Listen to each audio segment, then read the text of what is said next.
Hi friends, welcome to Shami's kitchen. എല്ലാവർക്കും സുഖമാണല്ലോ. ഇന്നത്തെ നമ്മുടെ സ്പെഷ്യൽ എന്ന് പറയുന്നത് വളരെ രുചികരമായിട്ട് നമുക്ക് തയ്യാറാക്കി എടുക്കാൻ പറ്റുന്ന നല്ലൊരു സിംഗാര സ്നാക്കാണ് കേട്ടോ. പുറം ഭാഗം നല്ല ക്രിസ്പിയും ഉള്ളിൽ നല്ല ഫില്ലിങ്ങൊക്കെ കൂടിയാണ് കേട്ടോ നമ്മൾ തയ്യാറാക്കി എടുക്കുന്നത്. അപ്പോൾ ഇതിൻ്റെ ഡീറ്റെയിൽസ് ഒന്നും മിസ്സാകാതിരിക്കാൻ വേണ്ടിയിട്ട് എല്ലാവരും ഒന്ന് സ്കിപ്പ് ചെയ്യാതെ കണ്ടേക്കണം. കൂടെ തന്നെ ഈ വീഡിയോ ഒന്ന് ലൈക്ക് ചെയ്യാനും നമ്മുടെ ഷമീസ് കിച്ചൻ ചാനൽ ഇതുവരെയും സബ്സ്ക്രൈബ് ചെയ്യാത്തവരാണെന്നുണ്ടെങ്കിൽ പ്ലീസ് ഒന്ന് സബ്സ്ക്രൈബ് കൂടി ചെയ്തേക്കണേ. കൂടെ തന്നെ തൊട്ടടുത്ത് കിടന്ന ബെല്ലൈക്കനിൽ ഓൾ മറക്കാതെ ഒന്ന് പ്രസ് ചെയ്തേക്കണം. എങ്കിൽ മാത്രമേ ഞാൻ അപ്ലോഡ് ചെയ്യുന്ന വീഡിയോസ് എല്ലാം നിങ്ങൾക്ക് കറക്റ്റായിട്ട് നോട്ടിഫിക്കേഷൻ ലഭിക്കത്തുള്ളൂ. എന്നാൽ ശരി, നമുക്ക് വേഗം തന്നെ റെസിപ്പിയിലേക്ക് പോയാലോ. നമ്മുടെ ഈ സിംഗാര സ്നാക്ക് തയ്യാറാക്കി എടുക്കാനായിട്ട് ആദ്യം നമുക്ക് വേണ്ടത് ഇതുപോലെ 1 കപ്പ് നിറയെ ഞാനിപ്പോൾ മൈദാമാവ് എടുത്തിട്ടുണ്ട്. അതൊരു ബൗളിലേക്ക് ഒന്ന് ചേർത്ത് കൊടുക്കാം. ഇതിനോടൊപ്പം പിന്നെ നമുക്കിതിലേക്ക് വേണ്ടത് ഒരു 1/4 ടീസ്പൂൺ അളവിൽ കരിഞ്ജീരകം കൂടിയാണ്. അതും കൂടി ചേർക്കാം. ഒരുപാട് കരിഞ്ജീരകം നമുക്കിതിലേക്ക് ആവശ്യമായിട്ടില്ല, ഈ ഒരു അളവിൽ മാത്രം മതിയാവും കേട്ടോ.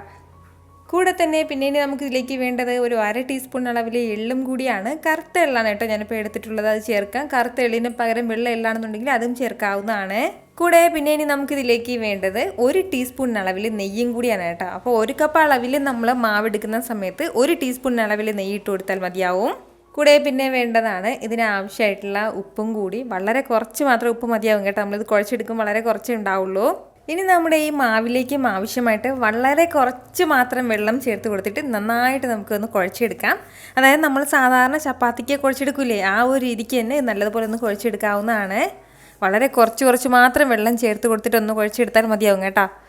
ഇതുപോലെ നന്നായിട്ട് ഞാനിതൊന്ന് കുഴച്ചെടുത്തിട്ടുണ്ട്. ഇത്രയും ആയിക്കഴിഞ്ഞാൽ ഇനി നമുക്ക് വേണ്ടത് ഇതൊരു 10 മിനിറ്റ് നമുക്കൊന്ന് റെസ്റ്റ് ചെയ്യാൻ വേണ്ടി വെക്കാം. അത്രയും സമയം കൊണ്ട് മാവ് നന്നായിട്ടൊന്ന് സോഫ്റ്റ് ആയിട്ട് വരും. ഒന്ന് അടച്ചു വെച്ചിരിക്കണം. ഈ ഒരു സമയം കൊണ്ട് നമുക്ക് ഇതിന് വേണ്ടിയിട്ടുള്ള ഫില്ലിംഗ് ഒന്ന് തയ്യാറാക്കി എടുക്കാം.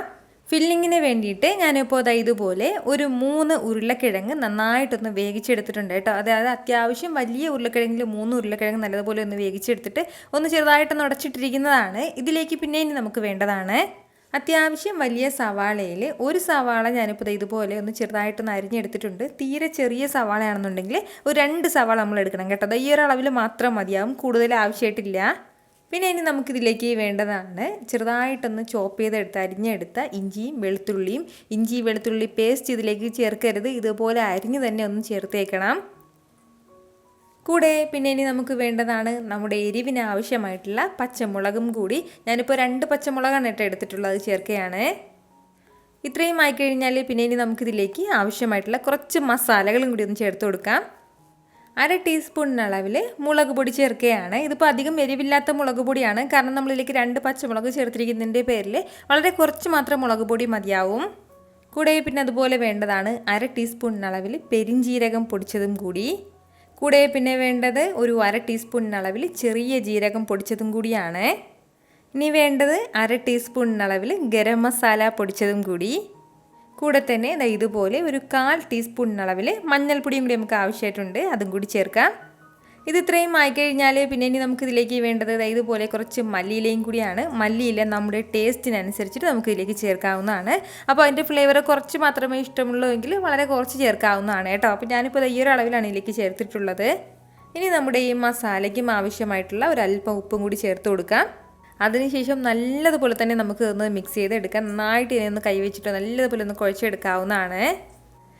ഇതുപോലെ നന്നായിട്ട് ഞാനിതൊന്ന് കുഴച്ചെടുത്തിട്ടുണ്ട് കേട്ടോ. അതായത് ഈ ഒരു രീതിക്ക് നമ്മുടെ ഉരുളക്കിഴങ്ങെല്ലാം നന്നായിട്ട് ഇതിനൊന്ന് പൊടിഞ്ഞ് കിട്ടിയേക്കണം. ഇപ്പോൾ നമ്മളൊന്ന് കൈവച്ചിട്ടൊന്ന് റോൾ ചെയ്യുന്ന സമയത്ത് ഇതുപോലെ നമുക്കിങ്ങനെ ഉരുട്ടിയെടുക്കാൻ വേണ്ടി പറ്റണം. ആ ഒരു രീതിക്ക് വേണം നമ്മളൊന്ന് കുഴച്ചെടുക്കാനായിട്ട്. പ്രത്യേകിച്ച് ശ്രദ്ധിക്കണം, ഇതിലേക്ക് വെള്ളമൊന്നും എക്സ്ട്രാ ചേർത്ത് കൊടുക്കരുത്. അപ്പോൾ ഇത്രയും ആയിക്കഴിഞ്ഞാൽ നമ്മുടെ ഫില്ലിംഗ് ഇവിടെ റെഡി ആയിട്ടുണ്ട്. ഈ ഒരു സമയം കൊണ്ട് തന്നെ നമ്മുടെ മാവെല്ലാം നന്നായിട്ട് ഇതിനൊന്ന് സോഫ്റ്റായി വന്നിട്ടുണ്ട്. അപ്പോൾ ഇത്രയും ആയിക്കഴിഞ്ഞാൽ ഇനി നമുക്ക് വേണ്ടത് ഇതിന്ന് ചെറിയ പീസാക്കിയിട്ട് നമ്മുടെ മാവ് എടുത്തിട്ട് നല്ലതുപോലെ ഒന്ന് പരത്തിയെടുക്കാം. സാധാരണ നമ്മൾ പരത്തിയെടുക്കുന്നത് പോലെ തന്നെ ഒരല്പം പൊടി വിതറി നമുക്കൊന്ന് പരത്തിയെടുക്കാവുന്നതാണ്. അതായത് കറക്റ്റ് റൗണ്ട് ഷേപ്പിനല്ലാതെ കുറച്ച് ഓവൽ ഷേപ്പിൽ ഒരല്പം സൈഡ് ഇങ്ങനെ നീണ്ടിരിക്കുന്ന രീതിയിലൊന്ന് നമുക്ക് പരത്തിയെടുക്കാവുന്നതാണ്. ഈ ഒരു രീതിക്കൊന്ന് പരത്തിയെടുത്ത് കഴിഞ്ഞാൽ പിന്നെ സെൻറ്ററിൽ നമുക്കൊന്ന് വരഞ്ഞു കൊടുക്കാം. 2 പീസാക്കിയിട്ടൊന്ന് മാറ്റാം. ഇനി ഇതിലേക്ക് വേണ്ട എന്താണെന്ന് വെച്ചാൽ ഓരോ പീസും കയ്യിലെടുത്തേക്ക് വെച്ചിട്ട് ഇതുപോലെ ഒന്ന് മടക്കിയതിന് ശേഷം ഒരല്പം വെള്ളം ഒന്ന് തൊട്ട് കൊടുക്കാം. എന്നിട്ട് നമ്മളിത് വീണ്ടും ഒന്ന് കവർ ചെയ്ത് ഒട്ടിച്ച് കൊടുക്കുമ്പോഴത്തേക്കും ഇതുപോലൊരു കോണിൻ്റെ ഷേപ്പിൽ നമുക്ക് കിട്ടും. ഇനി ഇതിനുള്ളിലേക്ക് നമുക്ക് ആവശ്യം ആവശ്യമായിട്ടുള്ള ഫില്ലിങ് വെക്കാവുന്നതാണ്. വീണ്ടും ഇത് ഒട്ടിച്ചെടുക്കാനായിട്ട് സൈഡിൽ ആയിട്ട് നമുക്ക് ഒരല്പം വെള്ളം ഒന്ന് തൊട്ട് കൊടുക്കാം. എന്നിട്ട് നമുക്കിത് നല്ലതുപോലെ ഒന്ന് പ്രസ് ചെയ്ത് കൊടുക്കുമ്പോഴത്തേക്ക് നല്ല സ്റ്റിക്കായിട്ട് അത് ഒട്ടി പിടിച്ചിരുന്നുള്ളൂ കേട്ടോ. അപ്പോൾ ഈ ഒരു രീതിക്ക് തന്നെ നമുക്ക് ബാക്കിയുള്ളതെല്ലാം ഒന്ന് ചെയ്തെടുക്കാവുന്നതാണ്. നമ്മളിതൊന്ന് ഫ്രൈ ചെയ്തെടുക്കാനുള്ള എണ്ണയെല്ലാം ഒന്ന് ചൂടായി കഴിഞ്ഞാൽ തയ്യാറാക്കി വെച്ചിരിക്കുന്നത് ഓരോന്നായിട്ട് എണ്ണയിലേക്ക് ഇടാവുന്നതാണ്.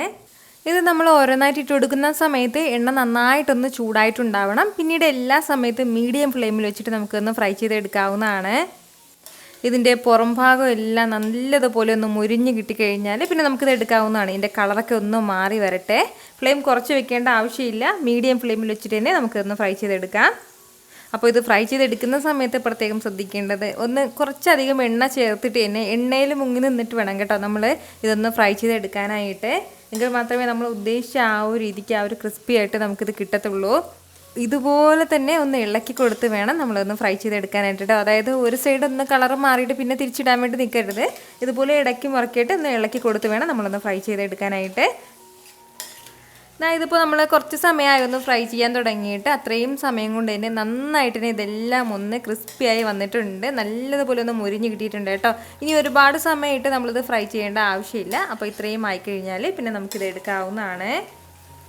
വളരെ സിമ്പിളായിട്ട് നമുക്ക് തയ്യാറാക്കിയെടുക്കാൻ പറ്റുന്നതാണ്. ഈ ചേരുവകളൊക്കെ നമ്മുടെ വീട്ടിലുണ്ടാവുന്ന തന്നെയായിരിക്കും. അപ്പോൾ ഉറപ്പായിട്ട് നിങ്ങൾ ഇതുപോലെ ഒന്ന് ട്രൈ ചെയ്ത് നോക്കിയേക്കണം. പുറം ഭാഗം നല്ല ക്രിസ്പിയും അകത്ത് നല്ല ടേസ്റ്റുള്ള ഫില്ലിങ്ങോട് കൂടിയിട്ടാണ് കേട്ടോ നമ്മുടെ ഈ സിംഗാര നമ്മൾ തയ്യാറാക്കിയെടുക്കുന്നത്. അപ്പോൾ ഈ വീഡിയോ ഇഷ്ടമായാൽ എല്ലാവരും ഒന്ന് ലൈക്ക് ചെയ്യാനും കൂടെ തന്നെ നിങ്ങളുടെ ഫ്രണ്ട്സിനും ഫാമിലിക്കും എല്ലാവർക്കും ഇതൊന്ന് ഷെയർ കൂടി ചെയ്ത് കൊടുത്തേക്കണം. ഇതുപോലുള്ള റെസിപ്പിക്ക് വേണ്ടിയിട്ട് ഷമീസ് കിച്ചൻ ചാനൽ ഫോളോ ചെയ്യാനും സബ്സ്ക്രൈബ് ചെയ്യാനും ആരും മറക്കരുത്. വീണ്ടും നല്ലൊരു ഉഷാറ് വീഡിയോ ആയിട്ട് നാളെ 2 മണിക്ക് കാണാം കേട്ടോ. അപ്പോൾ അതുവരെയ്ക്ക് എല്ലാവരും ഹാപ്പി ആയിട്ടിരിക്കുക, സന്തോഷമായിട്ടിരിക്കുക, എല്ലാവരും സേഫ് ആയിട്ടിരിക്കണം. Take care friends. ടാറ്റാ.